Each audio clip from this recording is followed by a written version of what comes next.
passing fate.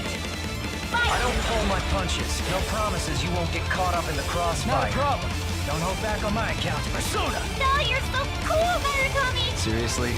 Don't say I didn't warn you. What a pain in the ass. Blaze Blue, activate! So Blaze Blue Cross Tag Battle just had its version 2.0 announced, and maybe a certain something got you interested in getting into it, or maybe you used to have an interest in it that passed and now it's renewed, but maybe you're having trouble getting into it. No problem. This video will answer such questions like, what platform should I play the game on? What's the best controller for this game? I keep getting destroyed online. How do I find people of my skill level? How do I break my opponent's defense? What do I need to look out for when defending? Characters should I main? What characters are easiest to start off playing? What are some good resources on learning how to play? What are the different playstyles available? What are cross combos? What do all the numbers mean? How do I stop getting stuck? How do I trap my opponent in? How do I avoid getting pushed by the Why should I never ever play as Rachel, not even ironically or as a joke? Why am I forbidden from ever touching this disgusting character? All this and more are in this video, so you can start kicking ass as soon as possible. Remember to ask any questions not covered in this video or that you would like more clarification on in the comments. This video is kinda long but has useful information all throughout. If you are looking for specific things, check out this table of contents, but I highly recommend watching the whole thing, especially if you're new. And you don't have to finish this guide all in one sitting. In fact, I recommend against it. Take breaks when you need to. First off, BBTag is not a Blaze Blue game. Cross Tag Battle has totally different gameplay from regular Blaze Blue, and is a team game crossover between Blaze Blue, Persona 4 Arena, Under Night In-Birth, Ruby, Arcana Heart, and now Senran Kagura and Akatsuki Blitzcamp. BBTag, while taking mechanics from these games, plays very differently from all of them and has unique tag battle gameplay. If you have not bought the game yet, you should know that the basic edition's retail price is now only $29.99 for all platforms, so don't buy it at its old price, which was $49.99. The basic edition comes with the 20 base characters, and you can download 2 other characters, Blake and Yang, for free. Just go to the PS Store or Steam or whatever, you can just download them. Now I would really recommend getting the deluxe edition, which is $49.99. It comes with all the characters for only $20 more. Usually you would have to pay $4.99 for each DLC pack, but buying the deluxe edition will save you about $10. But if you already bought the base game, don't worry, you can just buy the DLC bundle, which is $19.99, so that together with the base game would be about $49.99. Now this DLC pack with these 4 characters is a special case. I strongly recommend against buying this pack individually because it's $9.99 and you get it for free anyway if you have every other DLC. So do not buy this pack individually, you will get it for free if you have every other DLC. Now which platform do I even get the game on? This game has no crossplay between platforms. Mostly it's a matter of preference, but PlayStation 4 has the biggest player base and is tournament standard. If you have a PlayStation 4, the best choice would be to pick it up on there. Then if you don't have a PS4, for either Switch or PC, it's a matter of preference on which you would like to play on. The Switch port does not allow you to look at the connection level between you and another player, while the PC port is a bit unoptimized overall. Maybe just choose the one your friends play on. I personally chose PC and got the PS4 version later. Also, it's a common misconception that you need to have a certain type of controller to get good at fighting games. This isn't true. You can use any controller that feels comfortable to you. You can play on a gamepad, a fight stick, a keyboard, even a Guitar Hero controller. I started on keyboard and then switched to Mixbox so I could play locally and on PS4. So just play on whatever you want. So let's assume that you just bought the game on your platform of your choice and have no idea what you're doing. Don't worry, I was the same. I got destroyed for weeks, months before I got somewhat decent at the game. But let me tell you, this game is fun. You made a good choice by getting this game. So where do you start? Well, first get a decent feel for the game by messing around in training mode by yourself, playing some of the episode mode on easy difficulty, maybe playing a bit with friends. And then when you think you're ready to understand just what the heck is actually going on in the game, check out the tactics mode. I will not have to personally teach you a lot of the basics, such as the controls and basic mechanics of the game in this video, because yes, BBTag has in-game tutorials under tactics mode, and I highly recommend going through all of it. In fact, the rest of this video is going to assume that you know most of what was taught in the first 2 tabs named Basics and Practical Application, and the 4th tab, Missions. Please do the tactics mode, it's in the game for a reason. The 1st and 2nd tabs are pretty easy and straightforward, but the 4th tab, Missions, can be a bit tough, and sometimes the purpose of the mission and how to apply it to actual gameplay can be vague. The lesson can totally go over your head. So do the basics and practical application first, then come back to this video and I will walk you through each mission to make sure you get the point of each one. Each mission will give you 3-star attempts. Try to get 3 stars on every mission to show you fully understood the mission. Now you might notice that during some of the missions you are able to choose what team of characters you would like to play as. In any situation, don't stress too much about choosing what your main team will be this early in the game. You need to really experiment for a good bit before you can actually settle on one you think feels right. Advice on choosing characters comes later in the video. So for now, for these missions, just choose what characters you think you might be interested in. You don't have to commit to a team already just because the game is asking you to choose. So now that you've gone through basics and practical application, let's walk you through these missions. This first mission is very important and is trying to teach you that when your opponent does a reversal action, they are left extremely vulnerable and cannot cross-burst out of whatever combo you choose to do on them. This is trying to show you that while a reversal action is great for getting out of pressure due to invincible startup, if it gets blocked or misses, it's the opponent's turn to do big damage. This is a huge part of the flow of the game. Don't let your opponent spam reversal actions for free. If it misses or you block it, don't be scared to go in and start a big damage combo. If your opponent starts to spam reversal actions, try waiting and blocking to bait it out and start a big damage combo while they're still in recovery. Sometimes in certain matchups, only 1 or 2 missed DPs could mean the whole match, so punish those DPs. This mission wants you to do a combo that does at least 5,000 damage as a punish on Hyde's DP. Usually you can use your assist to get a bigger combo, but this mission will only let you do a solo combo. So walk up to Hyde to bait the DP, block the DP by holding back or down back, then do a solo combo that does at least 5,000 damage. Now if you're completely new to fighting games, this may be one of your first combos ever, so if you need help on forming combos, try checking out some of the combo challenges in tab 3 of Tactics mode, the characters tab. I recommend figuring it out on your own, but if you're really struggling, here are 3 examples of easy ways to pass this combo challenge. Note that these are not optimal combos.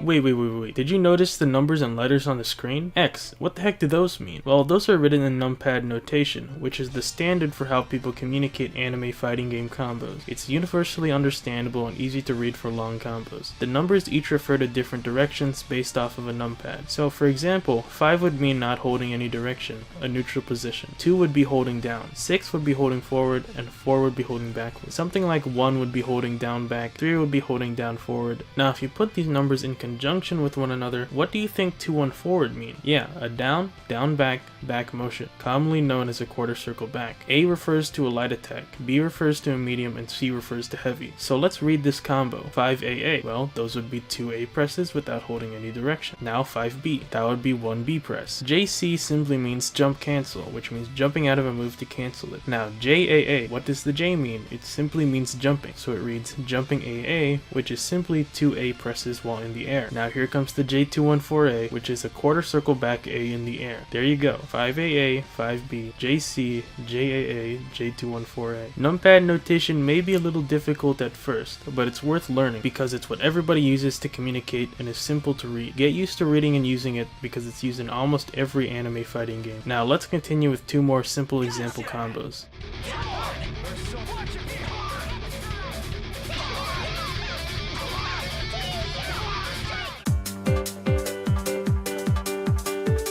This second mission is giving you some practice on getting the marvelous timing on Team Clash Assault. The Clash Assault is initiated when the universal overhead 5C hits an opponent. Once you initiate a Clash Assault with a 5C without an assist out on the field, your assist will come in and help you with a Team Clash Assault. During this animation, you have to press 5C again at the right time to get a good, excellent, or marvelous, each giving you different damage. Yeah, this one could be a little tough. I admit I was stuck on this at first and it gave me a lot of trouble, and I still can't get marvelous consistently, but try to time your button pressed right when Clash appears. It may be difficult, but keep trying and you'll get it. If you get frustrated, no big deal. I got frustrated on this part too. This might be a good time to say that if you're starting to get frustrated, you should take a short 1 to 5 minute break. This is a good rule of thumb for any time you practice something and get frustrated.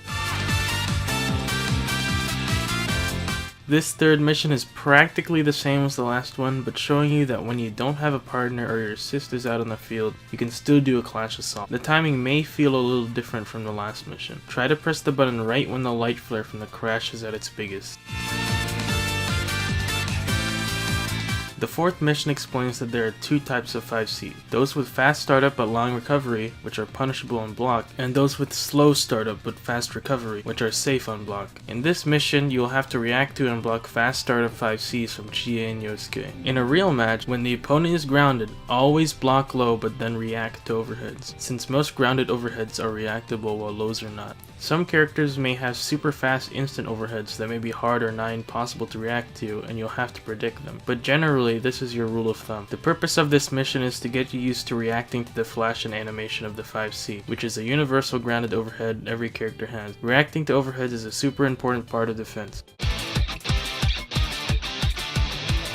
The fifth mission is almost the same as the last one, but now it implements a punish, asking you to do at least 4,000 damage. It teaches you that you can punish the type of 5C that has fast startup but long recovery. However, be aware that not all 5Cs are punishable. The ones with slower startup have fast recovery and are safe on block. These fast 5Cs from GA, Yosuke, and Hazama are examples of ones that are punishable on block though. This shouldn't be too hard to find a 4,000 damage punish that works for your character, but here are some easy examples.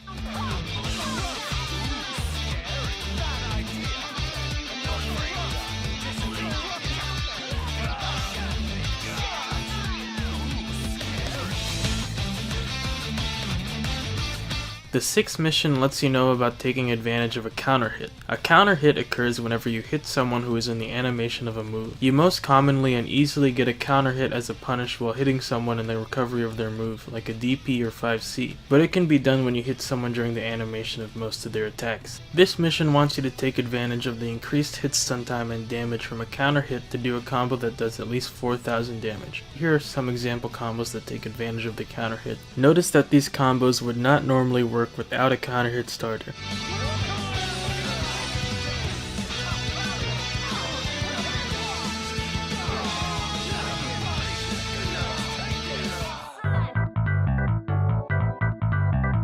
This mission reminds you that while in Resonance Blaze, you can cancel special moves into super moves. So activate Resonance, do a combo that ends in a special move, then cancel it into a super move in the middle of the animation. Here are some examples.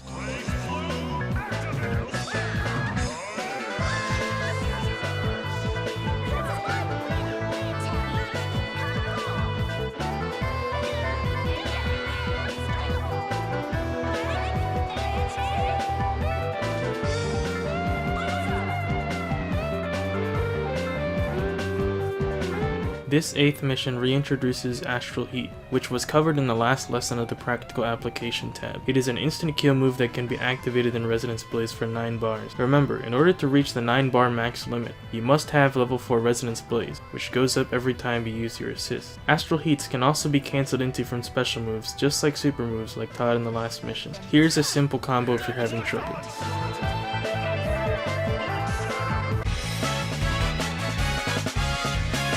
This 9th mission wants you to make use of a partner skill, otherwise known as assist, to score a combo that does at least 6,000 damage. Remember that calling an assist while you're in the animation of attack costs 1 of your cross gauge. Remember that you also have 3 options for an assist: back assist, neutral assist, and forward assist. So here, simply call an assist to extend a combo. This one might be a bit trickier since you now have to use an assist. I encourage you to experiment again, but here are some example combos if you're stuck.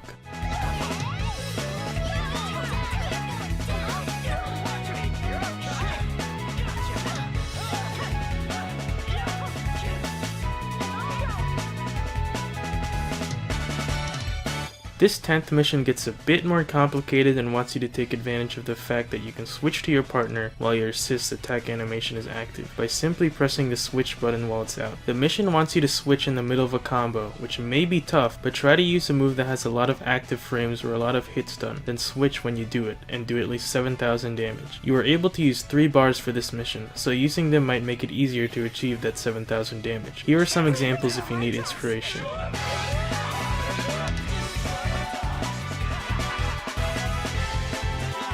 Notice that I used a move with long hit stun to keep the combo going as I switched. Try to find a move like that to cover you as you switch.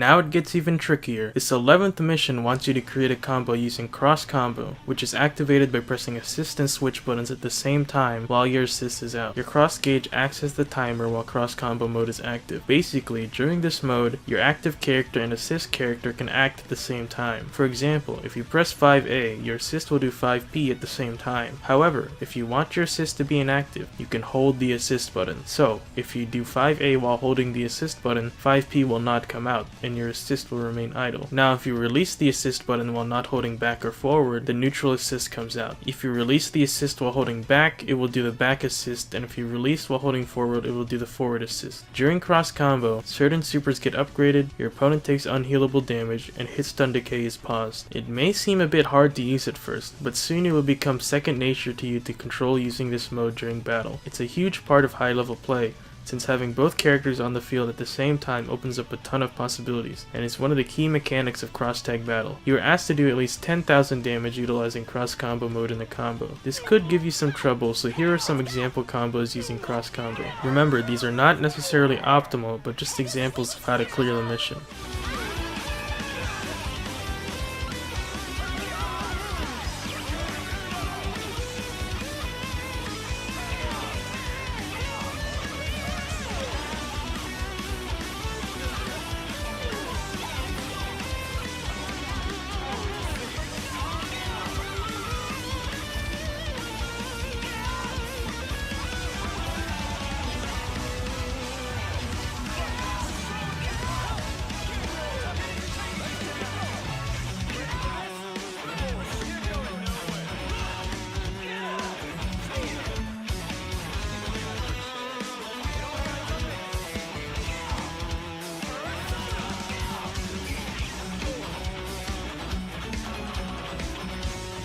Now for a break from the combos and for a simpler mission. Mission 12, Anti-Air Attacks, teaches you, you guessed it, how to use anti-air attacks. What is an anti-air attack? Well, a common way for you or the opponent to try to get in to attack you is through the air. However, most characters have what is called an anti-air, which is a move with invulnerability to air attacks, to counter this type of approach. This mission forces you to use Hyde, who has a very good anti-air, 2B. Counter Waldstein's jump in with 2B, then use 5BBB, and you should be able to clear this mission easily. If you have a character with a good anti-air move like Hyde, don't be afraid to use it when the opponent is jumping in on you. This mission is somewhat simple as well. Just use a move that will hit Makoto out of her trying to grab you by using a move with good range, and you'll clear this one.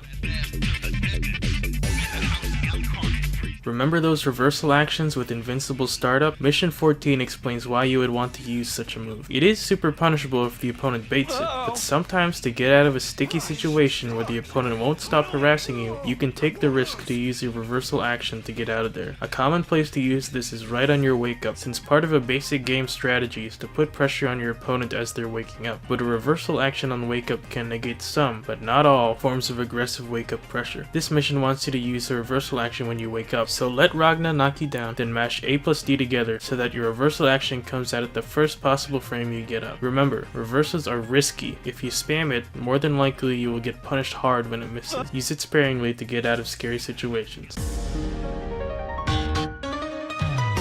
By now you've probably completed half of the missions, so good job. So let's review. Mission 1 taught you to punish stray reversal actions. My extra mission taught you numpad notation. Missions 2 and 3 had you practice the timing to get marvelous on Clash Assault. Mission 4 had you practicing reacting to 5C flashes. Mission 5 had you punish punishable 5Cs. Mission 6 taught you how to utilize a counter hit. Mission 7 showed you super canceling and resonance. Mission 8 showed you how to use Astral heat. Missions 9, 10, and 11 had you practice utilizing your assist and combos. Mission 12 showed you how to counter jump-ins with anti-airs. Mission 13 showed you some basic spacing, and Mission 14 showed you when you might want to use a risky reversal action. It's okay if you don't remember everything, that's completely normal. As you get more experience, you'll naturally retain information as it becomes useful. Just remember to revisit topics that you're hazy on. So let's move on to the second half of the mission.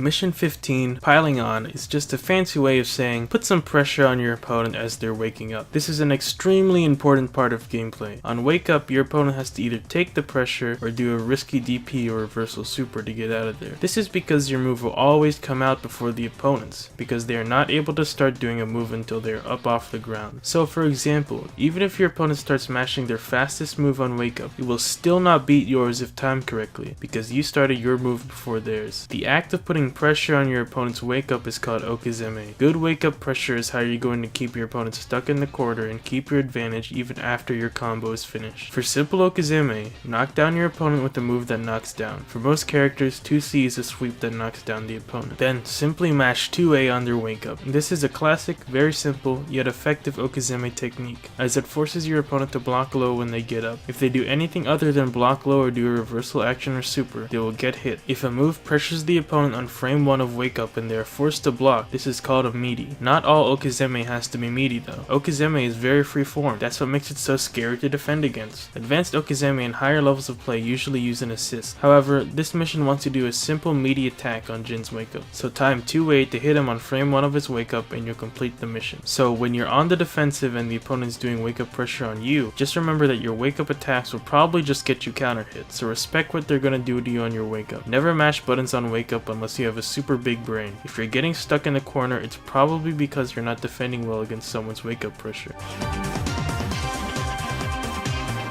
Mission 16 shows off throw escapes, also known as throw techs. To throw tech, simply press B and C together when the green exclamation mark is on screen, and you will escape a throw. Yosuke will also try to get you to block an attack and then throw you. This is known as a tick grab and can be hard to tech if you're not paying attention. Throw tech on reaction. If you try to predict it and you're too early, you'll get a throw reject miss, or worse, a counter hit. So if you're predicting a throw, you better be damn sure. The act of approaching an opponent after conditioning them to think you're gonna throw them, but then doing an attack instead, is known as throw bait, and makes you have to react to the throw instead of predicting. It might be a bit tough, but once you learn to react to throws, your defense will get that much better. Moves with long range can be oppressive and useful in neutral, and are safest when performed at their longest range, but usually leave the opponent open if they miss. To pass this mission, stay just outside of Elene's 5B range to make it whiff, then punish her incorrect spacing by attacking her when she misses. This next mission, Mission 18, shows the use of an air dash low to the ground. You can use an air dash low to the ground to get closer to the opponent quicker than on the ground. Though you are vulnerable for the duration of the air dash, it is quick and can sometimes be used to high profile attacks to get in quickly to surprise your opponent. So press up, then immediately press A and B together, then punish Nu's attack with your own to complete the mission.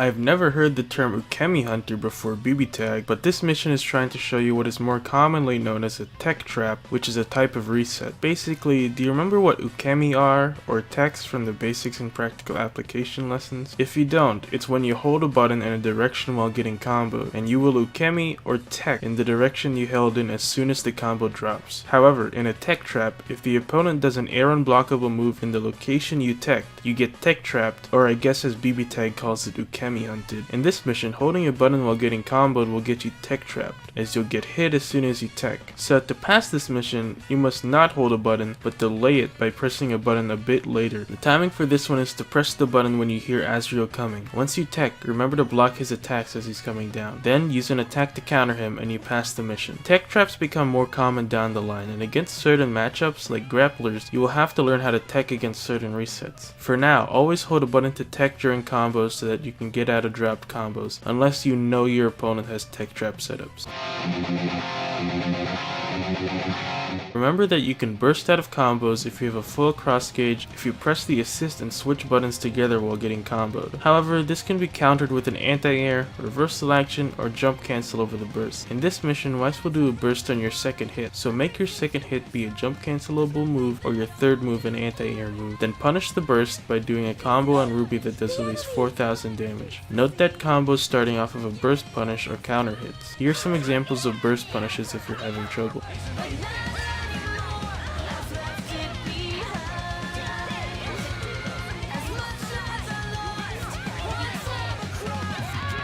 Where you shouldn't burst against someone is matchup specific. The best way to know when not to burst is to learn from experience. If someone keeps burst punishing you on certain parts of combos, try to avoid bursting on those parts obviously. There's another notable way to punish a burst that Tactics mode does not teach you, and it's a lot more convenient than using an anti-air or jumping over the burst. If you have at least one cross gauge available and your assist is not currently on the screen, you can use your assist to punish the burst. To practice this, simply go into training mode, open the menu, go to dummy settings, then change reject guard to 2. Make sure that the dummy's blocking is set to none. Attack the training dummy twice, then it'll burst. Now as soon as this freeze frame ends, and before you get hit, call your assist. The burst will hit you, but the assist will hit your opponent. Hold towards your opponent to tech in, then start a combo off of the assist. Practice the timing until you get it down decently well. It is extremely important to punish a burst this way, since if you do this, your opponent is not allowed to burst for free whenever you have cross gauge. Burst punishing with assist is an essential part of keeping your flow of battle. So now that you know this, try not to burst when your opponent can punish your burst with an assist, unless it's an emergency, since you risk getting punished. This 21st mission is simple and shows you that you can hit assists that are still in their assist animation. It is recommended to do this to punish assists, but be careful because certain characters can punish you for trying to punish your assist. Also, if you hit a partner and an active character at the same time, that is known as a happy birthday, and you want to do as big a damage combo as possible when this is happening, because both characters are taking damage and cannot burst. To pass this mission, either block Tager's assist and do a quick attack, or avoid it and hit him while he's still in his animation. You can also just attack Waldstein since you know he's calling Tager, to hit both of them and get a happy birthday. This 22nd mission shows you that you have the option of backdashing, which has some invulnerability on it, the level which depends on the character. This may be a viable option of defense against some pressure, but note that after a backdash you are left vulnerable for a moment. To pass this mission, simply take advantage of the invulnerability on Hazema's backdash and time it to avoid Noel's shot. Remember reject guard or push block? This mission shows you how to use it to turn the tide of defense. Push blocking reduces your block stun so you can move sooner. If you ever get stuck in the corner, push block to stop getting pressured and get out of the corner. You can also use push block to your advantage by push blocking your opponent on certain moves and using an attack to turn it in your favor. Do this to Jin 3 times to clear the mission. Be careful though, some players have anti-push block tactics. Knowing which moves to push block on and what not to push block on will come with matchup experience.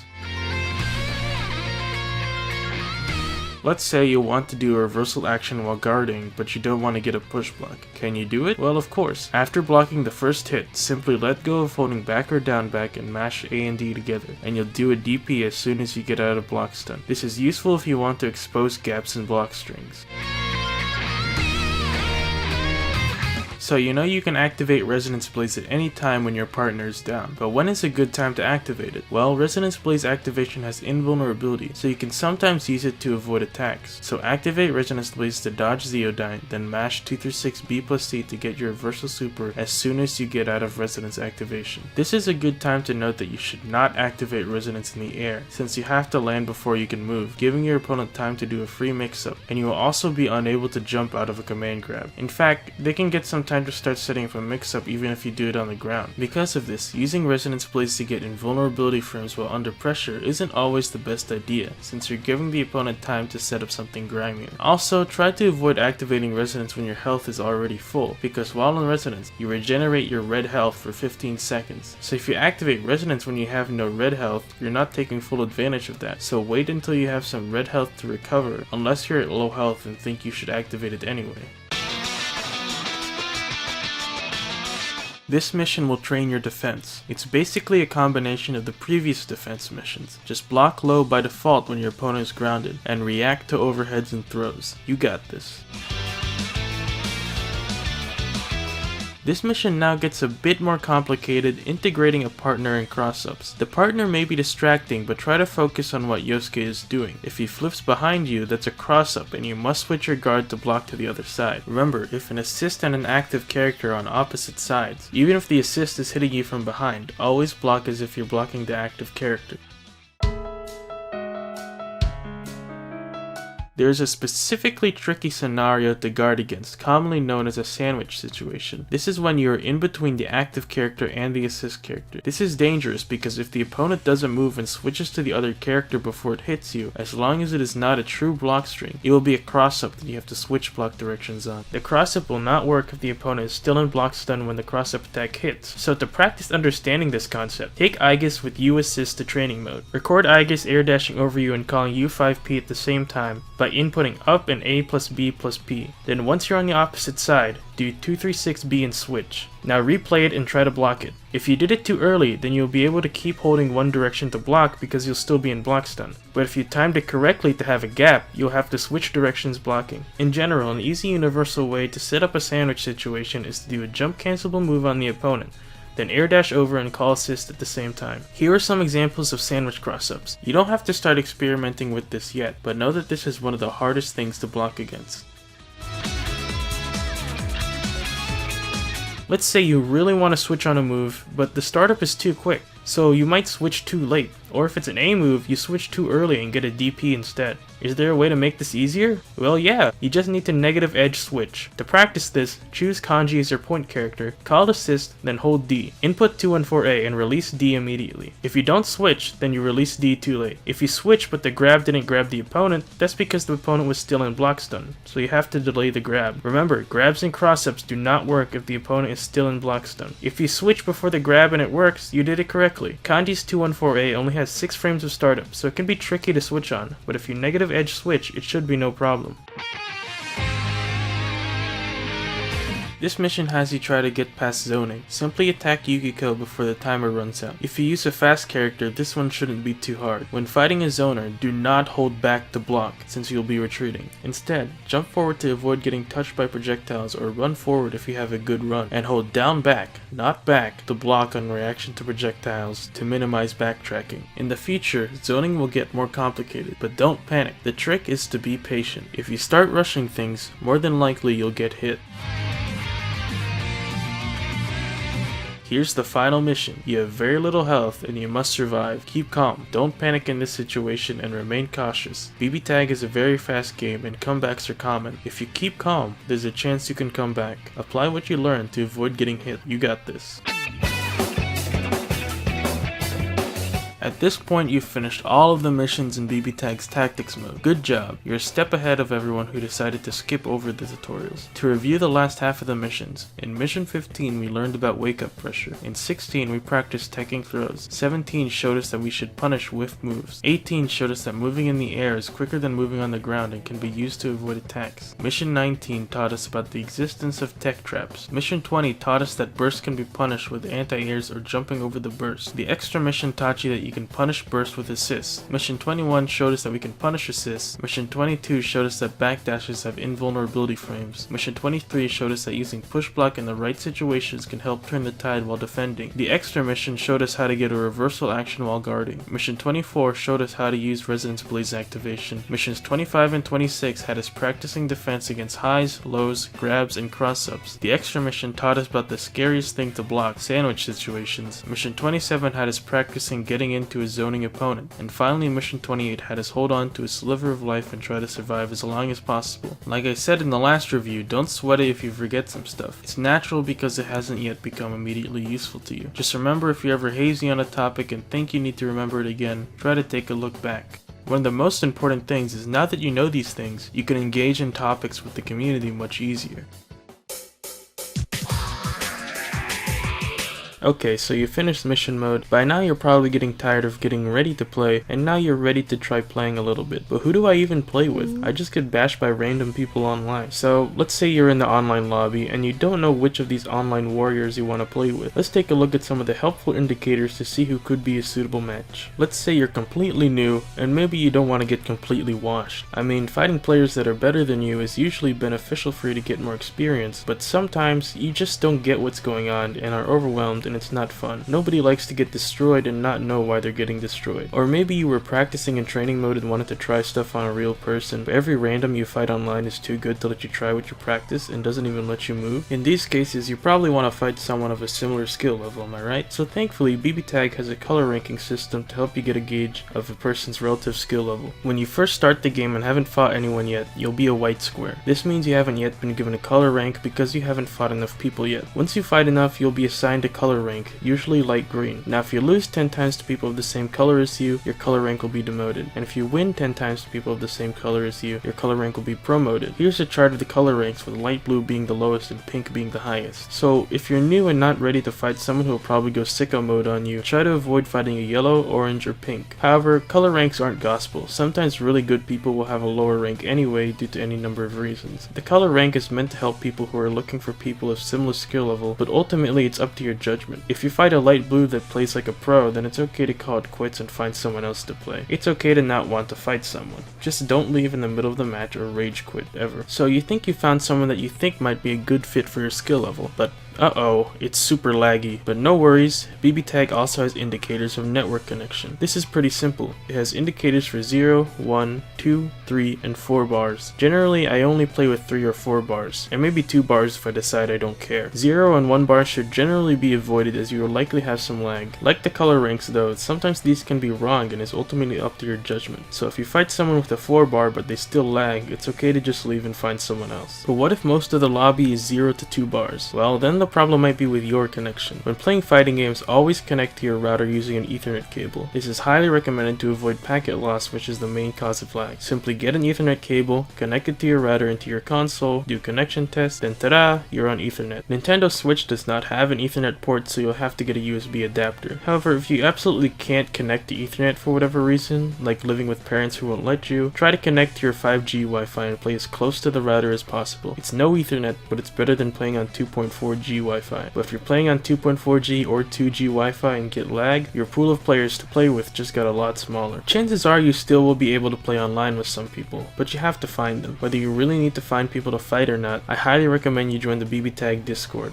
link in description, and scroll down to #bot commands and type .rank with your region and platform. To see the list of roles, type .ranks and it should come up. So for example, if you play on PS4 and live in the Eastern US, type .rank East_Coast_PS4. Now that you have your platform and region, you will get pinged by anyone who is looking for a match on that region and platform in the respective matchmaking channel. If you're looking for people to play in your region and platform, you can ping that role. If you want, you could say something like any other beginners out there if you're looking for specifically beginners. I highly encourage you to make friends. Be sure to try to make friends with anyone you have good connection with and anyone you think you might want to fight again. If you think you may have similar skill levels or you think you want to analyze them more, the more friends you make, the more invested you'll get into practicing, and the more specific matchup experience you'll get. Make a name for yourself in the community, not just by getting good, but also by making friends with people. Speaking of online communities, I know Reddit content can sometimes be kind of trash, but if you use Reddit, you can opt to subscribe to the BBTag subreddit, r/BlazeBlueXTagBattle. If you're looking for Twitter accounts to follow, here are some suggestions from me. So right now, unless your connection is super trash, you shouldn't have too much trouble finding the right people to fight. But online isn't your only option. Chances are you have local scenes in real life you can go to. If you live in a major city, you probably have something, but if you live in the middle of nowhere, it might be an hour or two or more to get to somewhere depending on where you live. I highly recommend going to your local scene to meet others that like the game, and you get to talk to and sit beside the people you play. You also get exciting real life tournament experience. It's a really great way to meet people and have matches with no lag, and if you're passionate enough about the game but are too far from any local scenes to go consistently, you can try to assemble some of your friends who might be interested and start up your own mini scene. But whether you apply yourself to a local community or only the online community or both, the community part of fighting games is arguably the best part besides the actual gameplay, so join up.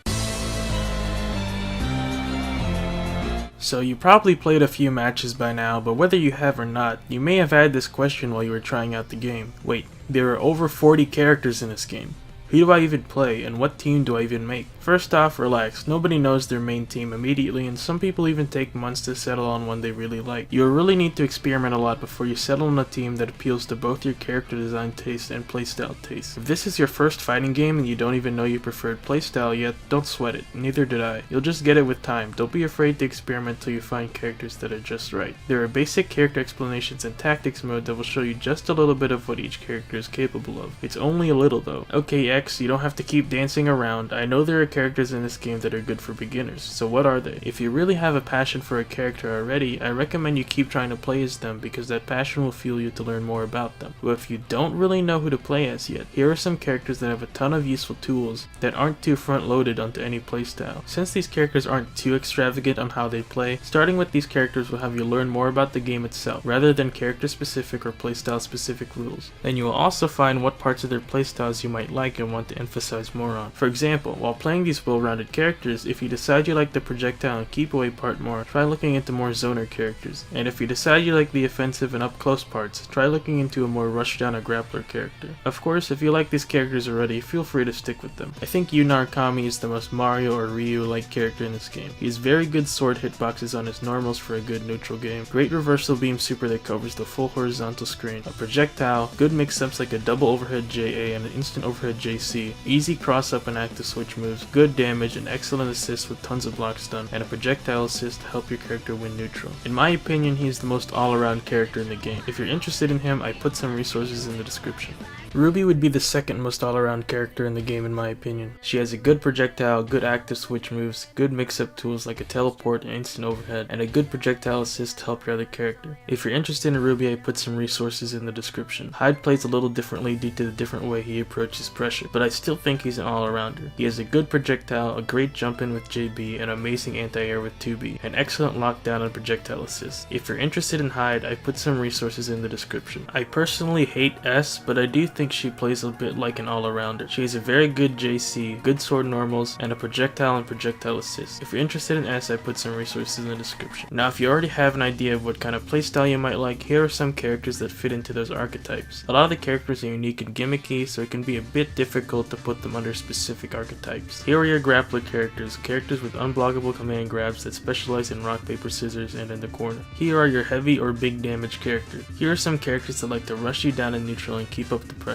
Here are your zoners who like to keep you in mid-range, and keep away zoners that like to keep you far away. Here are your characters that commonly use items and traps in their gameplay. Here are your quick, speedy, dynamic, tricky characters that can be hard to pinpoint. I tried my best to categorize them, so if you think you might be interested in that type of playstyle already, check out those characters. I highly recommend using the BBTag Discord as a resource. Check the pins in the character channels and ask questions. People are usually more than happy to help and share resources. Alright X, so I found some characters I'm interested in. How do I go about making a good team? How do I figure out team synergy? You can probably make almost any team work in BBTag. Each team probably has at least some synergy, but you'll probably be able to feel if your team has good synergy or not pretty quickly. An example of a team with good synergy would be Kanji. Kanji's neutral is pretty bad since he's a grappler, but use assist with great block stun and a projectile really make it easier for him. Likewise, Kanji's chair assist is great for use neutral and creates enough block stun to convert pressure off of block neutral tools like use 214B and JC. Both Kanji's and use assist are great for Oki, especially in the corner, and they give very easy and great damage conversions off their mix-ups. Use great corner carry and damage works very well with Kanji, since you can bring the opponent to the corner for Kanji, which is good for him because he works best in the corner. Like I said, most teams can work in BBTag, but as you can see, some help each other more than others. You just have to experiment to see. Is my character lacking something to help them in neutral? Experiment with your favorite characters to see what assists could help your character win neutral more easily. Does my character need something like the corner or to be kept away from the opponent? Maybe your character can help position them for you. Does this team get easy and scary setups and mix-ups? Maybe your synergy is something unique, like Naoto Shirogane getting easy instant kill setups with Kanji. Essentially, you're finding something that covers up for the other character's weaknesses and enhances their strengths. And optimally, you want this synergy to be two-sided. You want them to help each other instead of just one helping the other. If only one character helps the other, that's how you end up depending on only one character being on point, and ultimately having half a team. But you'll figure it out with experience. Remember, it may take a while to find a team that's right for you, so don't stress it too much. Find whatever team you have fun with, and usually the synergy forms by itself.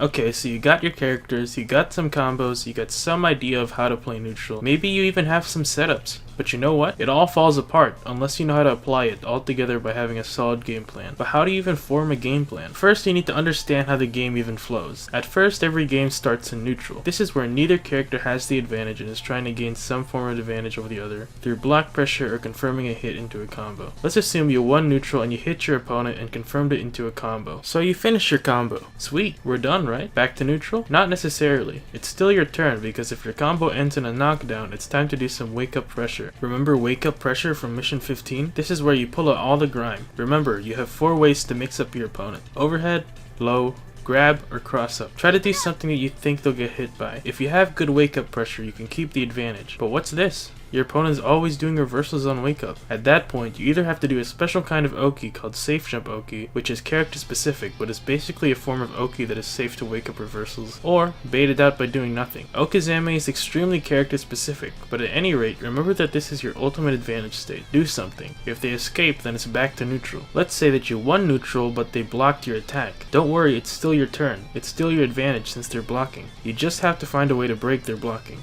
So pull out all the grime again. Take out all the block pressure setups you practice and try to mix them up with an overhead, low, grab, cross up, or other kind of mix up to break their defense. Everyone breaks sooner or later. Once you've broken their guard, then you can start a combo and do your wake up pressure. What if you lost neutral? Well, let's hope you have a good defense. Remember, you practice your defense in tactics mode. If your opponent's on the ground, your default defensive position should be holding down back to crouch block, and if they're in the air, watch out for overheads by blocking standing. Watch out for overheads, lows, grabs, and cross ups. Against grapplers, you can up back to get out of untechable command grabs, but you're also vulnerable for about 4 frames when jumping off the ground, and grapplers have setups to call those jumps out. Defense is hard to lab out and mostly comes from experience. If you get hit by a setup you didn't know about, try to figure out how to defend against it. Your defense will get better and better with time as you get more real match experience. Also, remember that push block is a very useful tool designed to help you get out of block pressure. An important part to note when blocking is the concept of frame advantage. Basically, there are certain moves that are minus, 0, or plus on block. If a move is minus on block, then it's probably your turn to start attacking or pressuring the opponent, since the opponent is in recovery from their move animation. You have the frame advantage. For example, most all DPs are minus on block, fast 5Cs are minus on block, and some, not all, supers are minus on block. If a move is 0 on block, then both players have the same frame advantage once the move is done. Whoever's move is fastest after this, it's their turn. Now, if a move is described as plus on block, never mash a move after blocking it unless you have a big brain read, because your opponent has the frame advantage, and their move will come before yours. If you mash, you will probably get counter hit, and that's bad. Basically, minus on block moves are punishable on block, 0 on block moves are safe on block, and plus on block moves are still your opponent's turn. If you're getting comboed, remember to hold a button and a direction to tech out if they drop it.